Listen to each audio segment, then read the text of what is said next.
Hello everyone, Joey Riz here, coming to you with another video, and today we're checking out this. This is my newest vlogging slash just video setup with my GoPro. As you might know, I use my GoPro Hero6 for most of my videos, but the only thing that's lacking, the only pain point, is really the audio quality. This is what we're here to change. Let's check it out.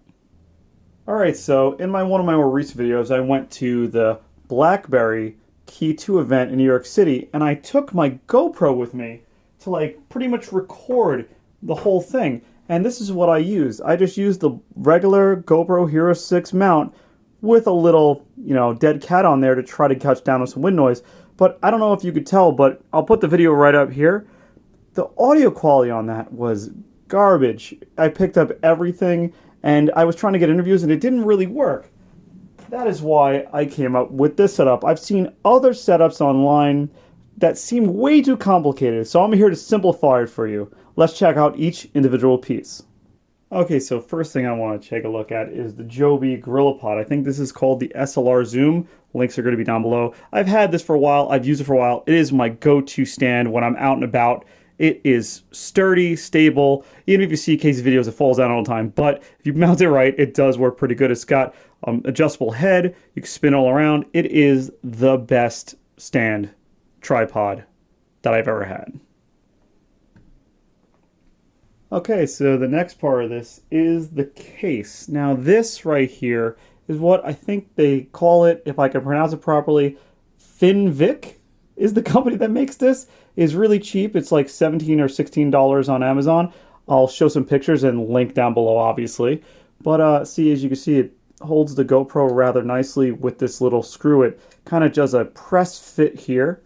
Obviously, you have the access for the cable here, so that's pretty good. It has a shoe mount for like an LED. And like I said, it's kind of covered over now, but I'll show this here. It has a nice UV filter there and a nice cover for the GoPro camera. But this is really cheap and really nice, and it serves my purposes rather well. Okay, one part that is pretty much required is this. This is the GoPro 3.5mm mic adapter. Now, whether you're running a mic like this, which is non-powered, or a powered mic, you need this. It is expensive at, I think it's $49 on Amazon right now, but it's the only thing that you can use to get external audio onto the video feed for your GoPro if you're not using an external solution like I am using to make this video right here, which is the reason why I need this for the road. Now, if you look here, I'll pull this mic out.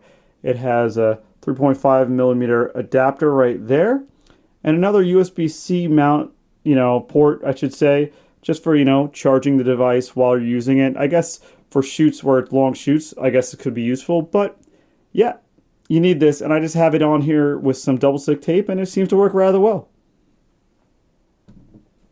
Okay, so now on to the actual microphone part. Obviously, see, this is made by Sarmonic. This is the XM1. Links will be down below. The reason why I chose this was it reviews rather well, and I've even seen other YouTube videos which say that show off pretty much that this is a really good product. Now, what's nice about this is it has some vibration dampening built in. It rotates 90 degrees, so you can do whatever. But check this out. When you plug it in here, you can spin it around, and you can do whatever you like.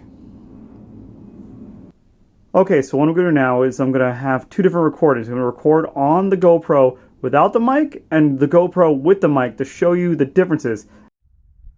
Okay, so this is my backyard. Glad you can see it. This is just recording on the internal GoPro mic. As you can hear, we have some planes overhead because I live right by JFK Airport. But yeah, this is the internal mic. Okay, and here we are outside with the new setup with the external mic. Now, you tell me if you hear a difference, because I definitely do on the audio that I've heard. I'm excited to bring this traveling with me. Okay, so that was a comparison between the onboard mic on here and the Sarmonic. Now, you let me know down below which one you think sounds better, but I already know which one I'm going to pick, and that's the Sarmonic. I plan on using this on all my vlogging and video trips soon, just because I don't want to have to take an external mic with me when I'm going to these shows. I'm going to be hitting up Motorola's, show very soon. It's going to be in Chicago. They're going to be at the headquarters. I will be there. I will have hands-on with whatever device they show. So you better subscribe, hit that bell icon so you know when it's coming. But this has just been a quick overview of my setup. If you want to know what it is, I'm going to link everything down below with this current setup. I really like it. I think it works really good. But it's up to you. Let me know in the comments. This has been Joey Riz. See you later.